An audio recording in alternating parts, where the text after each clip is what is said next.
ಸ್ನೇಹಿತರೆ, ತಾವೆಲ್ಲರೂ ಹೇಗಿದ್ದೀರಿ? ದೇವರ ವಾಕ್ಯಗಳ ಅಧ್ಯಯನದ ಮೂಲಕ ಆತ್ಮದಲ್ಲಿ ಬಲ ಹೊಂದಿ ನಿರೀಕ್ಷೆಯ ಕಡೆಗೆ ಸಾಗುತ್ತಿರುವಿರಿ ಎಂದು ನಂಬುತ್ತೇವೆ ಮತ್ತು ಇಂದಿನ ಅಧ್ಯಯನಕ್ಕೆ ಸ್ವಾಗತಿಸುತ್ತೇವೆ. ರೂತಳ ಪುಸ್ತಕ ಅಧ್ಯಯನದಲ್ಲಿ ನಾವು ಮುನ್ನಡೆಯುವಾಗ ಇಂದು ನಾವು ರೂತಳು ತೆಗೆದುಕೊಂಡ ತೀರ್ಮಾನ, ಅದು ಅವಳಿಗೆ ದೇವರ ಆಶೀರ್ವಾದವಾಗಿ ಅವಳ ಭವಿಷ್ಯತ್ತನ್ನೇ ಬದಲಾಯಿಸಿತು. ಪ್ರಿಯರೇ, ಆ ತೀರ್ಮಾನ ಯಾವುದು ಎಂಬುದನ್ನು ತಿಳಿದುಕೊಂಡು ನಾವು ಕೂಡ ನಮ್ಮ ಜೀವಿತದಲ್ಲಿ ಅಂತಹ ತೀರ್ಮಾನಕ್ಕೆ ಬದ್ಧರಾಗೋಣ. ಬನ್ನಿರಿ, ಪರಿಶುದ್ಧಾತ್ಮನ ಸಹಾಯದೊಂದಿಗೆ ನಮ್ಮ ಅಧ್ಯಯನವನ್ನು ಪ್ರಾರಂಭಿಸೋಣ. ಪ್ರೀತಿಯುಳ್ಳ ಸ್ನೇಹಿತರೆ, ದೇವರು ಆತ್ಮಸ್ವರೂಪನು. ಆತನನ್ನು ಆರಾಧಿಸುವವರು ಆತ್ಮಿಕ ರೀತಿಯಲ್ಲಿ ಸತ್ಯಕ್ಕೆ ತಕ್ಕ ಹಾಗೆ ಆರಾಧಿಸಬೇಕು ಎಂಬುದಾಗಿ ಹೇಳಿದ ನಮ್ಮ ರಕ್ಷಕನಾದ ಯೇಸು ಕ್ರಿಸ್ತನ ಪರಿಶುದ್ಧವುಳ್ಳ ನಾಮದಲ್ಲಿ ನಿಮ್ಮೆಲ್ಲರಿಗೂ ಹೃದಯಪೂರ್ವಕವಾದ ವಂದನೆಗಳನ್ನು ಸಲ್ಲಿಸುತ್ತಾ ಇಂದಿನ ಕಾರ್ಯಕ್ರಮಕ್ಕೆ ಪ್ರೀತಿಯಿಂದ ಸ್ವಾಗತಿಸುತ್ತೇನೆ. ಪ್ರೀತಿಯುಳ್ಳ ಸಹೋದರ ಸಹೋದರಿಯರೇ, ರೂತಳ ಪುಸ್ತಕದ ಅಧ್ಯಯನದಲ್ಲಿ ನಾವು ಮುಂದೆ ಸಾಗುತ್ತಾ ಇದ್ದೇವೆ. ಕಳೆದ ಕಾರ್ಯಕ್ರಮದಲ್ಲಿ ಮೊದಲನೇ ಅಧ್ಯಾಯದ 5 ವಚನಗಳನ್ನು ಧ್ಯಾನಿಸಿ ಅನೇಕ ಸತ್ಯಾಂಶಗಳನ್ನು ನಾವು ತಿಳಿದುಕೊಂಡು ಆತ್ಮದಲ್ಲಿ ಬಲ ಹೊಂದಿ ಮುಂದುವರೆದು ನಾವು ಇಂದಿನ ಕಾರ್ಯಕ್ರಮದಲ್ಲಿ ಮುನ್ನಡೆಯುವಾಗ ರೂತಳು 1ನೇ ಅಧ್ಯಾಯ 6ನೇ ವಚನವನ್ನು ಗಮನಿಸೋಣ. ಅಲ್ಲಿ ಹೀಗೆ ಬರೆದದೆ: ಯೆಹೋವನು ತನ್ನ ಜನರನ್ನು ಕಟಾಕ್ಷಿಸಿ ಅವರಿಗೆ ಆಹಾರವನ್ನು ಅನುಗ್ರಹಿಸಿದ್ದಾನೆಂಬ ವರ್ತಮಾನವನ್ನು ಕೇಳಿದ ನಹೋಮಿಯು ಮೋವಾಬ್ ದೇಶದಿಂದ ಸ್ವದೇಶಕ್ಕೆ ಹೋಗಬೇಕೆಂದು ಸೊಸೆಯರೊಡನೆ ಹೊರಟಳು ಎಂಬುದಾಗಿ. ಕರ್ತನಲ್ಲಿ ಪ್ರಿಯರೇ, ಇಸ್ರಾಯೇಲ್ ದೇಶದಲ್ಲಿ ಬಂದಿದ್ದ ಬರಗಾಲವು ತೊಲಗಿತು. ಈಗ ಬೆತ್ಲೆಹೇಮಿನಲ್ಲಿ ಪುನಃ ಆಹಾರ ದೊರಕತೊಡಗಿದಾಗ ನಹೋಮಿ ಈಗ ಸ್ವದೇಶಕ್ಕೆ ಹಿಂತಿರುಗಲು ಯೋಚಿಸಿದಳು. ತಪ್ಪಿಹೋದ ಮಗನಂತೆ ಈ ತಪ್ಪಿಹೋದ ಕುಟುಂಬವು ತಂದೆಯ ಮನೆಯನ್ನು ಆಶಿಸಿತು. ಆ ರೀತಿ ತಂದೆಯ ಮನೆಗೆ ಹಾತೊರೆಯದಿರುತ್ತಿದ್ದರೆ ಅವರು ತಂದೆಯ ಮಕ್ಕಳಾಗಿರಲು ಸಾಧ್ಯವಿಲ್ಲ. ತಪ್ಪಿಹೋದ ಮಗನು ಹಂದಿಯ ಗೂಡಿನಲ್ಲಿ ಎಂದಿಗೂ ಸಂತೋಷವಾಗಿರಲು ಸಾಧ್ಯವಿಲ್ಲ. ಅವನು ಅಲ್ಲಿರಲಿಕ್ಕಾಗಿ ಸೃಷ್ಟಿಸಲ್ಪಟ್ಟಿಲ್ಲ. ಅವನಲ್ಲಿ ಹಂದಿಯ ಸ್ವಭಾವವಿರುವುದಿಲ್ಲ. ಅವನಲ್ಲಿ ತಂದೆಯ ಸ್ವಭಾವವಿರುವುದರಿಂದ ಅವನು ಹೇಳುತ್ತಾನೆ, ನಾನು ಎದ್ದು ನನ್ನ ತಂದೆಯ ಮನೆಗೆ ಹೋಗುತ್ತೇನೆ ಎಂದು. ಪ್ರಿಯರೇ, ಆದರೆ ಹಂದಿಗಳು ಹಂದಿಗೂಡನ್ನೇ ಬಯಸುತ್ತವೆ. ಪೇತ್ರನು ತನ್ನ 2ನೇ ಪತ್ರಿಕೆ 2ನೇ ಅಧ್ಯಾಯ 22ನೇ ವಚನದಲ್ಲಿ ಹೀಗೆ ಹೇಳುತ್ತಾನೆ, ತೊಳೆದ ಹಂದಿ ಕೆಸರಿನಲ್ಲಿ ಹೊರಳುವುದಕ್ಕೆ ಹೋಯಿತು ಎಂದು.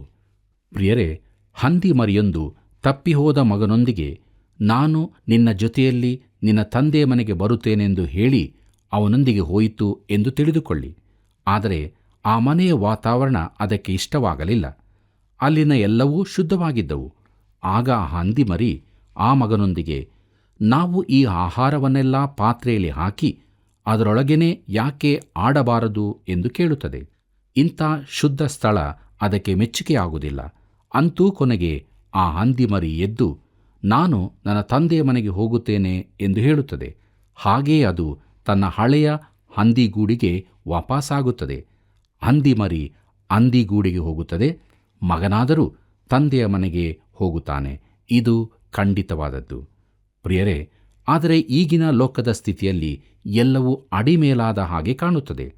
ಹಂದಿಗಳು ತಂದೆಯ ಮನೆಗೂ ಮನೆಯ ಮಕ್ಕಳು ಹಂದಿಗೂಡಿಗೂ ಹೋಗಿರುತ್ತಾರೆ. ಇಂಥವರು ಕೆಲವೊಮ್ಮೆ ಸಭೆಯೊಳಕ್ಕೂ ಸೇರಿಕೊಂಡು ಅಲ್ಲಿ ತೊಂದರೆ ಉಂಟು ಮಾಡುತ್ತಾರೆ. ಕೊನೆಗೆ ಅವರು ಹೊರಬಂದು ಹಂದಿಯ ಗೂಡಿಗೆ ಸೇರಿಕೊಳ್ಳುತ್ತಾರೆ. ಪ್ರಿಯರೇ, ಈ ಕುಟುಂಬವು ಸ್ವದೇಶಕ್ಕೆ ಹೋಗಲು ಸಿದ್ಧವಾಯಿತು. ನಹೋಮಿಯು ತಾನು ಯೆಹೂದದ ಬೆತ್ಲೆಹೇಮಿಗೆ ಹೋಗುತ್ತೇನೆಂದು ಹೊರಡುತ್ತಾಳೆ. ಪ್ರಿಯರೇ, ರೂತಳು ಪುಸ್ತಕ 1ನೇ ಅಧ್ಯಾಯ 7ನೇ ವಚನ ಹೀಗೆ ಹೇಳುತ್ತದೆ: ಆಕೆಯು 2 ಸೊಸೆಯರೊಡನೆ ತಾನಿದ್ದ ಸ್ಥಳದಿಂದ ಯೆಹೂದ ದೇಶಕ್ಕೆ ಹೋಗುವ ದಾರಿಯಲ್ಲಿ ಎಂಬುದಾಗಿ.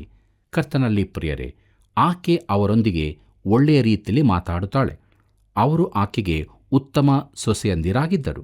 ಬೆತ್ಲೆಹೇಮಿನ ಪರಿಸ್ಥಿತಿ ಹೇಗಿದೆ ಎಂದು ಆಕೆ ಅವರಿಗೆ ತಿಳಿಸುತ್ತಾಳೆ.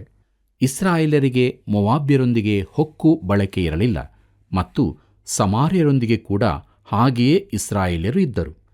ಆಕೆ ಸೊಸೆಯಂದರಿಗೆ ಅವರು ಮೋವಾಬ್ಯರಾದ್ದರಿಂದ ತನ್ನೊಂದಿಗೆ ಬಂದರೆ ಅವರಿಗೆ ತೊಂದರೆಯುಂಟಾದೀತೆಂದು ಹೇಳುತ್ತಾಳೆ.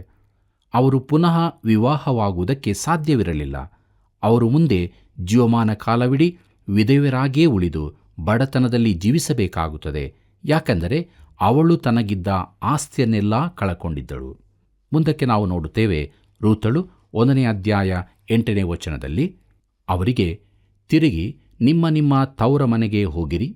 ನೀವು ನನ್ನನ್ನು ಮರಣ ಹೊಂದಿದ ನನ್ನ ಮಕ್ಕಳನ್ನೂ ಪ್ರೀತಿಸಿದಂತೆ ಯೆಹೋವನು ನಿಮ್ಮನ್ನು ಪ್ರೀತಿಸಿ ನಿಮಗೆ ಕೃಪೆ ಮಾಡಲಿ ಎಂಬುದಾಗಿ. ಕರ್ತನಲ್ಲಿ ಪ್ರಿಯರೇ, ಅವರು ಆಕೆಯೊಂದಿಗೆ ಒಳ್ಳೆಯ ರೀತಿಯಲ್ಲಿ ವರ್ತಿಸಿದ್ದರು.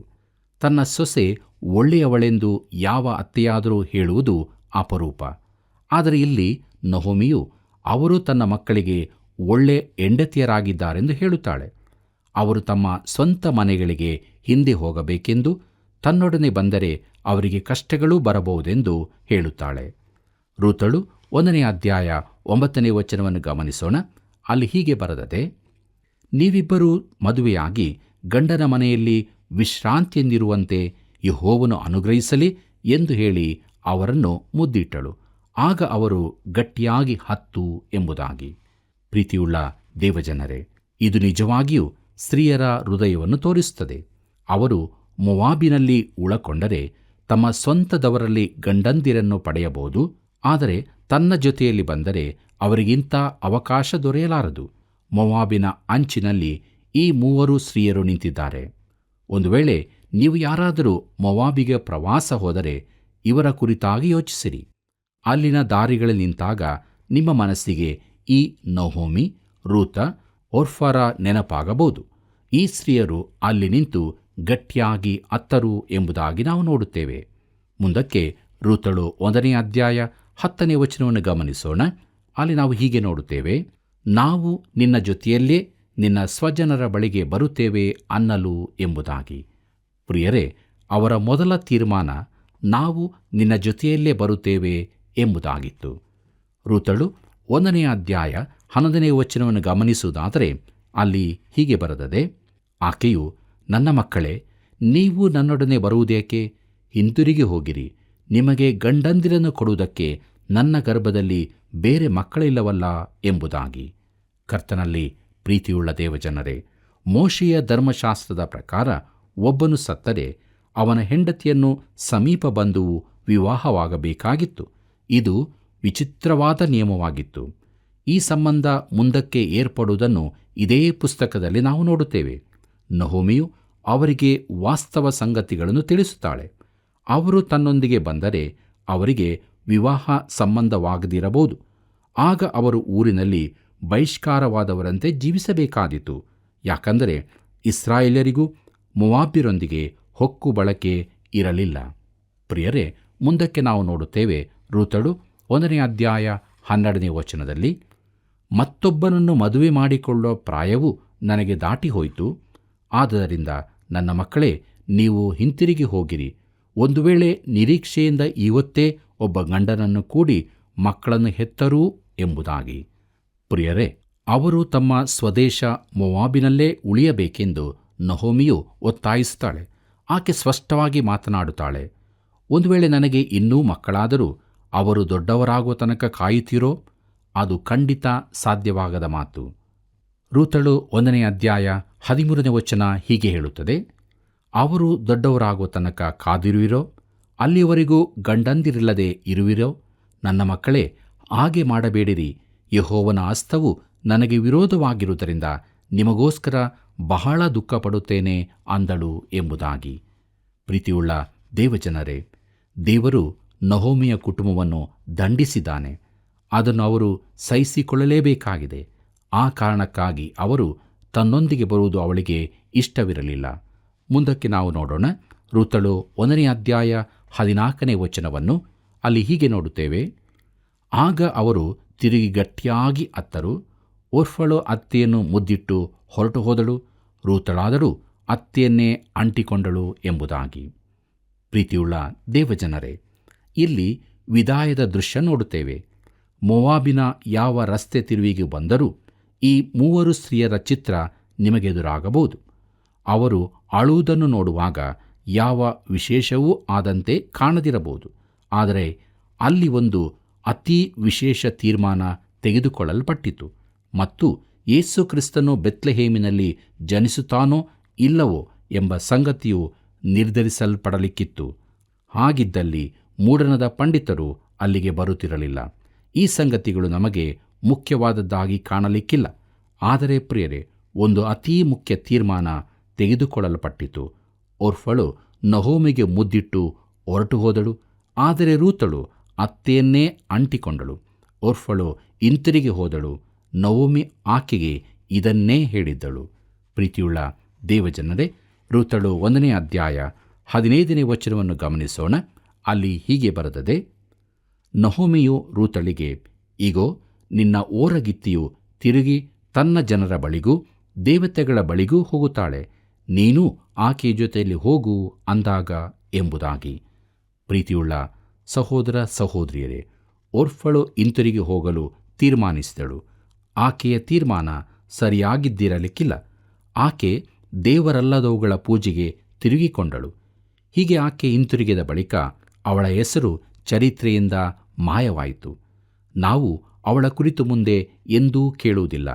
ಆದರೆ ರೂತಳು ದೇವರಿಗಾಗಿ ಒಂದು ತೀರ್ಮಾನ ಮಾಡಿದಳು ಮತ್ತು ಇದು ನಿತ್ಯತ್ವದ ತೀರ್ಮಾನವಾಗಿತ್ತು. ಪ್ರಿಯರೇ, ಹೊಸ ಒಡಂಬಡಿಕೆಯ ಮೊದಲ ಅಧ್ಯಾಯದಲ್ಲೇ ಅವಳ ಹೆಸರು ಕಾಣಿಸಿಕೊಳ್ಳುತ್ತದೆ. ಕ್ರಿಸ್ತನ ವಂಶಾವಳಿಯ ಪಟ್ಟಿಯಲ್ಲಿ ಆಕೆ ಸೇರಿಕೊಂಡಿದ್ದಾಳೆ. ಅವಳ ನಂಬಿಕೆ ಸರಿಯಾದದ್ದೋ ಅಲ್ಲವೋ ಎಂಬುದಾಗಿ ನಹೋಮಿಯು ಪರೀಕ್ಷೆ ಮಾಡಿದಳು. ಅವಳು ತನ್ನ ಓರಗಿತ್ತಿಯಂತೆ ಹಿಂತಿರುಗಿ ಹೋಗಬೇಕೆಂದು ಒತ್ತಾಯಿಸಿದಳು. ಮುಂದಕ್ಕೆ ನಾವು ನೋಡೋಣ. ರೂತಳು 1ನೇ ಅಧ್ಯಾಯ 16ನೇ ವಚನವನ್ನು. ಅಲ್ಲಿ ಹೀಗೆ ಬರುತ್ತದೆ: ಆಕೆಯು, ನಿನ್ನನ್ನು ಬಿಟ್ಟು ಹಿಂತಿರುಗಬೇಕೆಂದು ನನ್ನನ್ನು ಒತ್ತಾಯಪಡಿಸಬೇಡ. ನೀನು ಎಲ್ಲಿಗೆ ಹೋದರೂ ನಾನು ಅಲ್ಲಿಗೆ ಬರುವೆನು. ನೀನು ವಾಸಿಸುವಲ್ಲೇ ನಾನು ವಾಸಿಸುವೆನು. ನಿನ್ನ ಜನರೇ ನನ್ನ ಜನರು, ನಿನ್ನ ದೇವರೇ ನನ್ನ ದೇವರು ಎಂಬುದಾಗಿ. ಕರ್ತನಲ್ಲಿ ಪ್ರೀತಿಯುಳ್ಳ ದೇವಜನರೇ, ರೂತಳು ಒಂದು ವಿಶೇಷವಾದ ನಿರ್ಧಾರ ತೆಗೆದುಕೊಂಡಳು. ಅದು 7 ಮಡಿಯ ನಿರ್ಧಾರ, ದೇವರಿಗಾಗಿ ಮಾಡಿದ ತೀರ್ಮಾನ. ಪ್ರಿಯ ಸ್ನೇಹಿತರೆ, ನಿಜವಾದ ಮಾನಸಾಂತರದ ಲಕ್ಷಣ ಇದಾಗಿದೆ. ಇದು ಅರ್ಥವತ್ತಾದ ಮಾನಸಾಂತರವಾಗಿದೆ. ಇದನ್ನೇ ಸತ್ಯವೇದವು ತಿಳಿಸುವಂಥದ್ದಾಗಿದೆ. ಕೊರಿಂಥದವರಿಗೆ ಬರೆದ 2ನೇ ಪತ್ರಿಕೆ 7ನೇ ಅಧ್ಯಾಯ 10ನೇ ವಚನದಲ್ಲಿ ಹೀಗೆ ನೋಡುತ್ತೇವೆ: ದೇವರ ಚಿತ್ತಾನುಸಾರವಾಗಿರುವ ದುಃಖವು ಮಾನಸಾಂತರವನ್ನುಂಟು ಮಾಡಿ ರಕ್ಷಣೆಗೆ ಕಾರಣವಾಗಿದೆ. ಆ ಮಾನಸಾಂತರದಲ್ಲಿ ಪಶ್ಚಾತ್ತಾಪಕ್ಕೆ ಆಸ್ಪದವಿಲ್ಲ. ಆದರೆ ಲೋಕದವರಿಗಿರುವಂಥ ದುಃಖವು ಮರಣವನ್ನುಂಟು ಮಾಡುತ್ತದೆ ಎಂಬುದಾಗಿ. ಪ್ರೀತಿಯುಳ್ಳ ದೇವಜನರೇ, ರೂತಳು ನಿರ್ಧಾರ ಮಾಡಿದಳು. ಆಕೆ ಮುಂದುವರಿದು ಹೇಳುತ್ತಾಳೆ. ರೂತಳ ಪುಸ್ತಕ 1ನೇ ಅಧ್ಯಾಯ 17ನೇ ವಚನದಲ್ಲಿ: ನೀನು ಸಾಯುವಲ್ಲೇ ನಾನು ಸಾಯುವೆನು, ಅಲ್ಲೇ ನನಗೆ ಸಮಾಧಿಯಾಗಬೇಕು. ಮರಣದಿಂದಲ್ಲದೆ ನಾನು ನಿನ್ನನ್ನು ಅಗಲಿದರೆ ಯೆಹೋವನು ನನಗೆ ಬೇಕಾದ್ದನ್ನು ಮಾಡಲಿ ಅಂದಳು ಎಂಬುದಾಗಿ. ಕರ್ತನಲ್ಲಿ ಪ್ರೀತಿಯುಳ್ಳ ದೇವಜನರೇ, ರೂತಳ 7 ವಿಧದ ತೀರ್ಮಾನ ಇದೆ. ಅದು ದೇವರಿಗಾಗಿ ಮಾಡಿದ ನಿಜವಾದ ತೀರ್ಮಾನವಾಗಿದೆ. ವಿಶ್ವಾಸಿಗಳೆನಿಸಿಕೊಂಡವರು ದೇವರಿಗಾಗಿ ಎಲ್ಲ ವಿಧದ ತೀರ್ಮಾನಗಳನ್ನು ಮಾಡುವ ಈ ದಿನಗಳಲ್ಲಿ ರೂತಳು ಮಾಡಿದ ಈ ತೀರ್ಮಾನ ಅತ್ಯಂತ ವಿಶೇಷದ್ದಾಗಿದೆ. ಅನೇಕರು ದೇವರಿಗಾಗಿ ಅನೇಕ ಸಂಗತಿಗಳನ್ನು ಮಾಡುತ್ತೇವೆಂದು ಹೇಳುತ್ತಾರೆ, ಆದರೆ ಅದರಂತೆ ನಡೆದುಕೊಳ್ಳುವುದಿಲ್ಲ. ದೇವರು ಇದಕ್ಕೆ ನಮ್ಮನ್ನು ಜವಾಬ್ದಾರರನ್ನಾಗಿ ಮಾಡುತ್ತಾನೆ. ಪ್ರಿಯರೇ, ದೇವರಿಗಾಗಿ ನಿಜವಾದ ತೀರ್ಮಾನಗಳನ್ನು ಮಾಡಿ ಅದನ್ನು ಕೈಕೊಳ್ಳುವವರು ಬೇಕಾಗಿದ್ದಾರೆ. ರೂತಳ ನಿರ್ಧಾರ ಈ ರೀತಿಯದಾಗಿತ್ತು. ಕರ್ತನಲ್ಲಿ ಪ್ರಿಯರೇ, ರೂತಳು ಹೇಳಿದ್ದು, ನೀನು ಎಲ್ಲಿಗೆ ಹೋದರೂ ನಾನು ಅಲ್ಲಿಗೆ ಬರುವೆನು. ಅಂದರೆ ಆಕೆ ನಹೋಮಿಗೆ, ನಾನು ನಿನ್ನ ಜೊತೆಗೆ ಹೋಗುವೆನೆಂದು ತೀರ್ಮಾನಿಸಿ ಆಗಿದೆ. ನಾನು ಕೇವಲ ಪ್ಯಾಲೆಸ್ತೇನಿಗೆ ಪ್ರವೇಶ ಹೊಂದಲಿಕ್ಕಾಗಿ ಈ ಮಾತನ್ನು ಹೇಳುತ್ತಿಲ್ಲ ಎಂಬುದಾಗಿ. ಆಕೆಯ 2ನೇ ತೀರ್ಮಾನ, ನೀನು ವಾಸಿಸುವಲ್ಲೇ ನಾನು ವಾಸಿಸುವೆನು. ಪ್ರಿಯರೇ, ಆಕೆ ನಹೋಮಿಯ ಜೊತೆಗೆ ಹೋಗುವುದು ಮಾತ್ರವಲ್ಲದೆ ಆಕೆಯವಳಾಗೇ ಇರುತ್ತಾಳೆ. ಆಕೆ ನಹೋಮಿಯ ಮಗನನ್ನು ವಿವಾಹವಾದದ್ದರಿಂದ ಆ ಕುಟುಂಬದ ಹೆಸರನ್ನೇ ಧರಿಸಿಕೊಳ್ಳುತ್ತಾಳೆ. 3ನೇ ನಿರ್ಧಾರ ಅಥವಾ ತೀರ್ಮಾನವನ್ನು ನೋಡುವುದಾದರೆ, ಆಕೆ ಅಂದದ್ದು, ನಿನ್ನ ಜನರೇ ನನ್ನ ಜನರು ಎಂಬುದಾಗಿ. ಪ್ರಿಯರೇ, ನಾನು ದೇವರಲ್ಲದವುಗಳನ್ನು ಪೂಜಿಸುವ ನನ್ನವರನ್ನು ತ್ಯಜಿಸಿ ದೇವಜನರೊಂದಿಗೆ ಒಂದಾಗುತ್ತೇನೆ ಎಂಬುದಾಗಿ. ಪ್ರಿಯರೇ, ದೇವಜನರೊಂದಿಗೆ ಒಂದಾಗದ ಹೊರತು ದೇವರಿಗಾಗಿ ತೀರ್ಮಾನ ಮಾಡಲು ಸಾಧ್ಯವಿಲ್ಲ. ಅದು ಅಸಾಧ್ಯವಾದ ಮಾತು. ರೂತಳಿಗೆ ಇದು ತಿಳಿದಿತ್ತು. ನನ್ನ ಜನರಿಗೆ ನಾನು ದೂರವಾಗುತ್ತೇನೆ, ಚಿಂತೆಯಿಲ್ಲ, ಆದರೆ ನಿನ್ನ ಜನರೇ ನನ್ನ ಜನರಾಗುತ್ತಾರೆ. ಮುಂದಕ್ಕೆ ನೋಡುತ್ತೇವೆ. ರೂತಳ 4ನೇ ನಿರ್ಧಾರ, ನಿನ್ನ ದೇವರೇ ನನ್ನ ದೇವರು ಎಂಬುದಾಗಿ. ಕರ್ತನಲ್ಲಿ ಪ್ರಿಯರೇ, ರೊಟ್ಟಿ ಹಾಗೂ ಸ್ತೋತ್ರದ ಮನೆಯಿಂದ ಬಂದ ಆ ರೋಗಿಷ್ಠನನ್ನು ರೂತಳು ಯಾಕೆ ವಿವಾಹವಾಗಿದ್ದಾಳೆಂಬುದು ಇಲ್ಲಿ ಕಾಣುತ್ತದೆ. ಆಕೆ ಜೀವಿಸುವ ನಿಜ ದೇವರ ಕುರಿತು ಕೇಳಿದಳು. ಆ ದೇವರನ್ನು ನಂಬುವ ಕುಟುಂಬವೊಂದು ಇಲ್ಲಿದೆ. ಆದ್ದರಿಂದ ಆ ಕುಟುಂಬದ ಒಬ್ಬಾತನನ್ನು ಆಕೆ ವಿವಾಹವಾಗುತ್ತಾಳೆ. ನಿನ್ನ ದೇವರೇ ನನ್ನ ದೇವರು. ಎಂಥ ದೊಡ್ಡ ತೀರ್ಮಾನ ಇದಾಗಿದೆ ಅಲ್ಲವೇ? ಅಲ್ಲದೆ ನೀನು ಸಾಯುವಲ್ಲೇ ನಾನೂ ಸಾಯುತ್ತೇನೆ. ಪ್ರಿಯರೇ, ರೂತಳ ಜೀವಿತಕ್ಕೆ ಇದು ವಿಶೇಷವಾದ ಅರ್ಥವನ್ನು ಕೊಡುವಂಥದ್ದಾಗಿದೆ. ಆಕೆಯ ಮಾತಿನ ಅರ್ಥ ಇಸ್ರಾಯೇಲರ ನಿರೀಕ್ಷೆಯೇ ನನ್ನ ನಿರೀಕ್ಷೆಯೇ ಎಂಬುದಾಗಿ. ಪ್ರಿಯರೇ, ಜೀವಿಸುವವರ ನಾಡಿನಲ್ಲಿ ಶಾಶ್ವತವಾಗಿರುವಂತೆ ತಾವು ಒಂದು ದಿನ ಸತ್ತವರೊಳಗಿಂದ ಎಬ್ಬಿಸಲ್ಪಡುವೆವು ಎಂಬ ನಿರೀಕ್ಷೆ ಇಸ್ರಾಯೇಲ್ಯರದ್ದಾಗಿದೆ. ಅಬ್ರಹಾಮನಿಗೂ ಇದೇ ನಿರೀಕ್ಷೆಯಿತ್ತು. ಅವನು ತಾನು ಪರಲೋಕಕ್ಕೆ ಹೋಗುವೆನೆಂಬುದಾಗಿ ನಿರೀಕ್ಷಿಸಲಿಲ್ಲ. ಆದರೆ ತಾನು ಸತ್ತವರೊಳಗಿಂದ ಎಬ್ಬಿಸಲ್ಪಟ್ಟು ಇಲ್ಲೇ ವಾಸಿಸುತ್ತೇನೆಂದು ನೆನೆಸಿದ್ದರಿಂದ ಮಕ್ವೇಲದ ಗುಹೆಯಲ್ಲಿ ಸಾರಳ ಸಮಾಧಿ ಮಾಡಿ ತನಗೂ ಅಲ್ಲೇ ಸಮಾಧಿ ಮಾಡಿಸಿಕೊಂಡನು. ಈಸಾಕನಲ್ಲಿಯೂ ಯಾಕೋಬನಲ್ಲಿಯೂ ಇದೇ ನಿರೀಕ್ಷೆಯಿದ್ದವು. ಅವರೆಲ್ಲರಿಗೂ ಸತ್ತವರಿಗೆ ಪುನರುತ್ಥಾನವಾಗುವುದೆಂಬ ನಿರೀಕ್ಷೆಯಿತ್ತು. ಅವರು ದೇವರು ಸಂಕಲ್ಪಿಸಿ ನಿರ್ಮಿಸಿದ ಶಾಶ್ವತ ಪಟ್ಟಣವನ್ನು ಎದುರು ನೋಡುತ್ತಿದ್ದರು. ಈ ನಿರೀಕ್ಷೆ ಒಂದು ದಿನ ನೆರವೇರಲಿಕ್ಕಿದೆ. ಅದು ಹಳೆ ಒಡಂಬಡಿಕೆಯ ನಿರೀಕ್ಷೆಯಾಗಿದೆ. ಕರ್ತನಲ್ಲಿ ಪ್ರಿಯರೇ, ಯೋಹಾನ ಬರೆದ ಸುವಾರ್ತೆ 14ನೇ ಅಧ್ಯಾಯ 2ನೇ ವಚನದಲ್ಲಿ ಮೇಲುಪ್ಪರಿಗೆಯಲ್ಲಿ ಯೇಸು ತನ್ನ ಶಿಷ್ಯರಿಗೆ ಹೇಳಿದ್ದು, ನಾನು ನಿಮಗೆ ಸ್ಥಳವನ್ನು ಸಿದ್ಧ ಮಾಡುವುದಕ್ಕೆ ಹೋಗುತ್ತೇನೆ ಎಂದು ಹೇಳಿದಾಗ ಅದು ನೂತನವಾದ ಸ್ಥಳವಾಗಿತ್ತು. ಪ್ರಿಯರೇ, ಅಬ್ರಹಾಮನಿಗೆ ಈ ಲೋಕದಲ್ಲಿ ಒಂದು ಶಾಶ್ವತ ಗೃಹವನ್ನು ಕೊಡುತ್ತೇನೆಂದು ದೇವರು ಹೇಳಿದ್ದನು. ನಹೋಮಿಯು ಸಾಯುವಲ್ಲೇ ತಾನು ಸಾಯುತ್ತೇನೆಂದು ರೂತಳು ಹೇಳಿದ್ದಲ್ಲದೆ ಅಲ್ಲೇ ನನಗೆ ಸಮಾಧಿಯಾಗಬೇಕು ಎಂದೂ ಹೇಳಿದಳು. ಅಬ್ರಹಾಮನು, ಈಸಾಕ, ಯಾಕೋಬರಂತೆ ಆಕೆಗೂ ಅದೇ ದೇಶದ ನಿರೀಕ್ಷೆಯಿತ್ತು. ಆಕೆಯಲ್ಲಿಯೂ ಈ ಹಳೆ ಒಡಂಬಡಿಕೆಯ ನಿರೀಕ್ಷೆ ಸೇರಿಕೊಂಡಿತು. ಪ್ರಿಯರೇ, ರೂತಳ 7ನೆಯ ತೀರ್ಮಾನವು ಮರಣದಿಂದಲ್ಲದೆ ನಾನು ನಿನ್ನ ಅಗಲಿದರೆ ಯೆಹೋವನು ನನಗೆ ಬೇಕಾದ್ದನ್ನು ಮಾಡಲಿ ಎಂಬುದಾಗಿ. ಎಂಥ ತೀರ್ಮಾನವಲ್ಲವೇ? ಅವಳ ಈ ತೀರ್ಮಾನಗಳು ಒಂದೆರಡು ದಿನಕ್ಕಾಗಿಯಲ್ಲ, ಶಾಶ್ವತವಾದದ್ದಾಗಿದೆ. ಕರ್ತನಲ್ಲಿ ಪ್ರಿಯರೇ, ರೂತಳಲ್ಲಿ ನಾವು ನಿಜವಾದ ಸತ್ಯ ಮಾನಸಾಂತರವನ್ನು ಕಾಣುತ್ತೇವೆ. ಈ ದಿನಗಳಲ್ಲಿ ನಾವು ಮಾನಸಾಂತರ ಕುರಿತಾಗಿ ತುಂಬ ಕೇಳುತ್ತೇವೆ. ಮಾನಸಾಂತರವೆಂದರೆ 4 ಹಾನಿ ಕಣ್ಣೀರು ಸುರಿಸುವುದು ಮಾತ್ರವೆಂದು ಕೆಲವರು ನೆನೆಸುತ್ತಾರೆ. ಕೊರಿಂಥದವರಿಗೆ ಬರೆದಂಥ 2ನೇ ಪತ್ರಿಕೆ 7ನೇ ಅಧ್ಯಾಯ 10ನೇ ವಚನದ ಮಾತನ್ನು ನೆನಪಿಗೆ ತಂದುಕೊಳ್ಳಿರಿ. ದೇವರ ಚಿತ್ತಾನುಸಾರವಾದ ದುಃಖವು ಮಾನಸಾಂತರವನ್ನುಂಟು ಮಾಡಿ ರಕ್ಷಣೆಗೆ ಕಾರಣವಾಗುತ್ತದೆ ಎಂಬುದಾಗಿ ಅಲ್ಲಿ ನೋಡುತ್ತೇವೆ. ಮಾನಸಾಂತರವು ರಕ್ಷಣೆಯಲ್ಲ, ಆದರೆ ಅದು ರಕ್ಷಣೆಗೆ ನಡೆಸುತ್ತದೆ ಎಂಬುದನ್ನು ತಿಳಿದುಕೊಳ್ಳಿರಿ. ಆದರೆ ಲೋಕಾನುಸಾರವಾದ ದುಃಖವು ಮರಣವನ್ನುಂಟು ಮಾಡುತ್ತದೆ. ಲೋಕಾನುಸಾರವಾದ ದುಃಖವೆಂದರೆ ಏನು? ಅದು ಕಣ್ಣೀರು ಸುರಿಸುವುದು ಮಾತ್ರವಾಗಿದೆ. ಲೋಕದವರು ಕಣ್ಣೀರು ಸುರಿಸುತ್ತಾರೆ.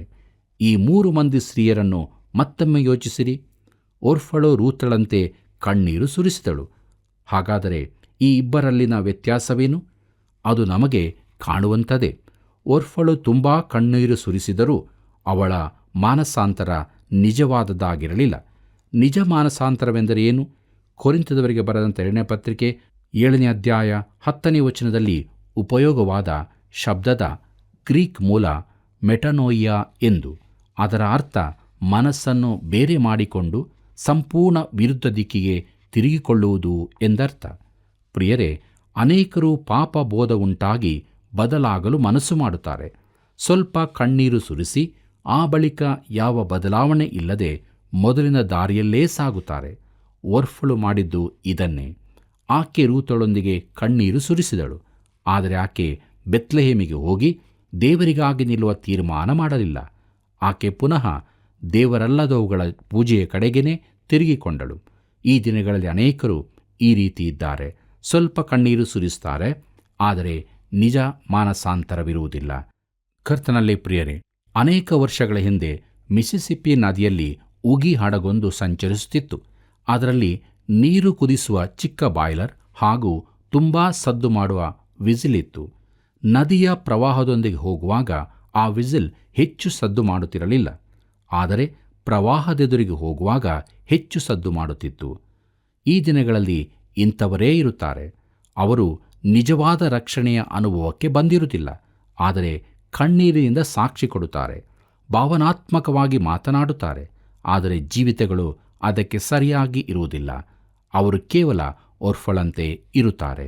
ಪ್ರೀತಿಯುಳ್ಳ ಸಹೋದರ ಸಹೋದರಿಯರೇ, ನನ್ನ ಸೇವಾವಧಿಯಲ್ಲಿ ಇಂಥ ಕಣ್ಣೀರಿಗೆ ನಾನು ಹೆಚ್ಚು ಬೆಲೆ ಕೊಡದೇ ಇರುವುದನ್ನು ಕಲಿತಿದ್ದೇನೆ. ಇಂಥ ಕಣ್ಣೀರಿನ ಹಿಂದೆ ಯಥಾರ್ಥವಾದ ತೀರ್ಮಾನ ಇರುವುದಿಲ್ಲ. ಒಮ್ಮೆ ಪುನರುತ್ಥಾನದ ದಿನದಂದು ಇಬ್ಬರು ದಂಪತಿಗಳು ಎದುರು ಬಂದು, ಒಬ್ಬರು ತುಂಬ ಮಾತಾಡಿದರೂ, ಅತ್ತು ಕಣ್ಣೀರಿಟ್ಟರೂ ಅವರ ಮಾತಿನಲ್ಲಿ ಹುರುಳಿರಲಿಲ್ಲ, ಆದರೆ ಕೇಳುವವರ ಮೇಲೆ ಪ್ರಭಾವ ಬೀರುವಂತಿತ್ತು. ಇನ್ನೊಂದು ದಂಪತಿಗಳು ಈ ರೀತಿಯ ಯಾವ ಭಾವಾವೇಶವೂ ಇಲ್ಲದೆ ಮಾತಾಡಿದರು. ಹಿರಿಯರಲ್ಲಿ ಒಬ್ಬನು ನನ್ನೊಡನೆ, ಇವರು ನಿಜವಾಗಿ ಮಾನಸಾಂತರ ಹೊಂದಿದ್ದಾರೋ ಎಂದು ಕೇಳಿದನು. ಇದಾಗಿ 20 ವರ್ಷಗಳು ದಾಟಿವೆ. ಈ ಎರಡನೇ ದಂಪತಿ ನನಗೆ ಆಗಾಗ ಸಿಗುತ್ತಾರೆ. ಅವರು ಈಗಲೂ ಕರ್ತನಲ್ಲಿ ಸ್ಥಿರವಾಗಿದ್ದಾರೆ. ಪ್ರಿಯ ಸಹೋದರ ಸಹೋದರಿಯರೇ, ನಿನ್ನ ಮಾನಸಾಂತರ ಯಾವ ರೀತಿಯದ್ದು? ಕೇವಲ ಕಣ್ಣೀರು ಮಾತ್ರವೋ? ಲೋಕಾನುಸಾರವಾದ ದುಃಖ ಮರಣಕ್ಕೆ ನಡೆಸುತ್ತದೆ ಎಂದು ನಾವು ಬಲ್ಲೆವು, ಆದರೆ ಹೃದಯಪೂರ್ವಕ ಮಾನಸಾಂತರವು ರಕ್ಷಣೆಗೆ ನಡೆಸುತ್ತದೆ. ನೀನು ರೂತಳ ಹಾಗೆ ನಿಜವಾದ ಮಾನಸಾಂತರ ಹೊಂದಿರುತ್ತೀಯೋ? ರೂತಳು ದೇವರಿಗಾಗಿ ನಿಜವಾದ ತೀರ್ಮಾನ ಮಾಡುತ್ತಾಳೆ. ನಾನು ಬಡತನವನ್ನಾಗಲಿ ಬಹಿಷ್ಕೃತೆಯನ್ನಾಗಲಿ ಜೀವಮಾನವಿಡೀ ವಿಧೇಯಾಗೇ ಇರುವುದನ್ನಾಗಲಿ ಸ್ವೀಕರಿಸುತ್ತೇನೆ. ಇದೆಲ್ಲವನ್ನು ಆಕೆ ದೇವರಿಗಾಗಿ ಮಾಡುತ್ತಾಳೆ. ಆಕೆ ನಹುಮೆಯೊಂದಿಗೆ ಬೆತ್ಲೆಹೇಮಿಗೆ ಹಿಂತಿರುಗುವ ತೀರ್ಮಾನ ತೆಗೆದುಕೊಳ್ಳುತ್ತಾಳೆ. ಪ್ರೀತಿಯುಳ್ಳ ಸಹೋದರ ಸಹೋದರಿಯರೇ, ವಾಕ್ಯ ಭಾಗವನ್ನು ಧ್ಯಾನಿಸಿದ ಅಭ್ಯಾಸ ಮಾಡಿದಂಥ ನಮ್ಮ ಜೀವಿತಗಳು ಹಾಗಿದೆ. ನಮ್ಮ ತೀರ್ಮಾನ ಏನಾಗಿದೆ? ದೇವರಿಗೋಸ್ಕರ ಜೀವಿಸುತ್ತೇವೆ ಎಂಬುದಾಗಿ ಹೇಳಿ ಆ ತೀರ್ಮಾನದಲ್ಲಿ ತಪ್ಪಿ ಹೋಗಿದ್ದೇವೆಯೋ? ನಮ್ಮನ್ನು ನಾವು ದೇವವಾಕ್ಯದ ಬೆಳಕಿನಲ್ಲಿ ಪರೀಕ್ಷೆ ಮಾಡಿಕೊಳ್ಳೋಣ. ದೇವರ ಜೊತೆಗಿರುವುದೇ ನಿಜವಾದ ಕ್ರಿಸ್ತಿಯ ಜೀವಿತವಾಗಿದೆ, ಆಶೀರ್ವಾದದ ಜೀವಿತವಾಗಿದೆ ಮತ್ತು ನಿತ್ಯ ಜೀವವನ್ನು ಹೊಂದಿಕೊಳ್ಳುವ ಜೀವಿತವಾಗಿದೆ. ಒಂದು ವೇಳೆ ಲೋಕ ರೀತಿಯಲ್ಲಿ ನಾವಿರುವುದಾದರೆ ನಮ್ಮ ತೀರ್ಮಾನವು ಅದು ಬಿದ್ದು ಹೋದಂಥ ತೀರ್ಮಾನವಾಗಿದೆ. ಆದ್ದರಿಂದ ಈ ಕೃಪಾ ಸಮಯದಲ್ಲಿ ನಮ್ಮನ್ನು ದೇವರ ಹಸ್ತಕ್ಕೆ ಒಪ್ಪಿಸಿಕೊಡೋಣ. ನಿಜವಾದ ತೀರ್ಮಾನದೊಂದಿಗೆ ಯೇಸು ಕ್ರಿಸ್ತನನ್ನೇ ಹಿಂಬಾಲಿಸೋಣ. ಆತನ ವಾಕ್ಯದಿಂದ ತುಂಬಿಸಲ್ಪಟ್ಟವರಾಗಿ ದೇವರಾತ್ಮನ ನಡೆಸುವಿಕೆಯೊಂದಿಗೆ ಪರಿಶುದ್ಧವಾದ ಸತ್ಯತೆಯ ಜೀವಿತವನ್ನು ಜೀವಿಸೋಣ. ಹೀಗಾಗುವಂತೆ ದೇವರು ತಾನೇ ಸಹಾಯ ಮಾಡಿ ನಮ್ಮ ನಡೆಸಲಿ. ಕರ್ತನ ಕೃಪೆಯು ಸದಾ ನಿಮ್ಮ ಸಂಗಡ ಇರಲಿ. ಇಸ್ರಾಯೇಲ್ ದೇಶದಲ್ಲಿ ಬರಗಾಲವು ತೊಲಗಿತು ಎಂದು ತಿಳಿದ ನವೋಮಿ ಸ್ವದೇಶಕ್ಕೆ ಹಿಂದಿರುಗಲು ತೀರ್ಮಾನಿಸಿದಳು. ಅವಳ ಒಬ್ಬಳು ಸೊಸೆ ತನ್ನ ಜನರು ಮತ್ತು ತನ್ನ ದೇವತೆಗಳ ಬಳಿಗೆ ಹಿಂದಿರುಗಿದಳು. ಇನ್ನೊಬ್ಬಳಾದ ರೂತಳು ಅತ್ತೆಯನ್ನೇ ಹಿಂಬಾಲಿಸಿ ತನ್ನ ನಂಬಿಕೆಯ ತೀರ್ಮಾನಕ್ಕೆ ಬದ್ಧಳಾದದ್ದನ್ನು ನಾವು ಕಲಿತೆವು. ಹೌದು ಪ್ರಿಯರೇ, ದೇವರಿಗೋಸ್ಕರ ಜೀವಿಸುತ್ತೇವೆ ಎಂಬುದಾಗಿ ತೀರ್ಮಾನಿಸಿ ನಮ್ಮ ಜೀವಿತದಲ್ಲಿ ಮುನ್ನಡೆಯುವುದಾದರೆ ದೇವರೇ ನಮ್ಮ ಮಾರ್ಗಗಳನ್ನು ಸರಾಗ ಮಾಡಿ ತನ್ನ ಕೃಪೆಯಿಂದ ನಡೆಸುತ್ತಾನೆ. ಈ ರೀತಿಯಾಗಿ ಜೀವಿಸಲು ದೇವರು ನಿಮ್ಮೆಲ್ಲರಿಗೆ ಸಹಾಯ ಮಾಡಲಿ. ಬನ್ನಿರಿ ಪ್ರಾರ್ಥನೆ ಮಾಡೋಣ. ಕೃಪಾಳು ತಂದೆಯೇ, ನಮಗಾಗಿ ನೀನು ಕೊಟ್ಟಂಥ ಈ ನಿನ್ನ ವಾಕ್ಯಗಳಿಗಾಗಿ ನಿನ್ನ ನಾಮಕ್ಕೆ ಸ್ತೋತ್ರವಾಗಲಿ ಕರ್ತನೆ. ನಿನ್ನ ವಾಕ್ಯದ ಮುಖಾಂತರ ನಮ್ಮೆಲ್ಲರ ಕೂಡ ನೀನು ಮಾತನಾಡಿ ನಾವು ನಮ್ಮ ಜೀವಿತದಲ್ಲಿ ತೆಗೆದುಕೊಳ್ಳುವ ಎಲ್ಲ ನಿರ್ಣಯಗಳಲ್ಲಿ ನೀನೇ ನಮ್ಮ ಸಹಾಯಕನಾಗಿದ್ದು ನಿನ್ನನ್ನೇ ನಾವು ಹಿಂಬಾಲಿಸುವ ನಿನ್ನ ಮಕ್ಕಳಾಗಿ ಜೀವಿಸಲು ನಮಗೆ ಕೃಪೆ ತೋರಿಸು ಕರ್ತನೆ. ಈ ಪ್ರಾರ್ಥನೆಯನ್ನು ನಿನ್ನ ಪರಿಶುದ್ಧವಾದ ನಾಮದಲ್ಲಿ ಬೇಡಿ ಹೊಂದಿದ್ದೇವೆ ಕರ್ತನೆ. ಆಮೇನ್.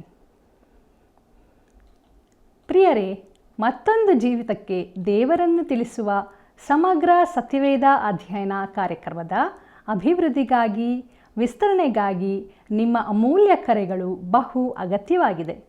ಆದುದರಿಂದ ತಪ್ಪದೇ ಮಿಸ್ ಕಾಲ್ ಮಾಡಿರಿ, ಸೇವೆಯನ್ನು ಬೆಂಬಲಿಸಿರಿ. ದೇವರು ನಿಮ್ಮನ್ನು ಆಶೀರ್ವದಿಸಲಿ.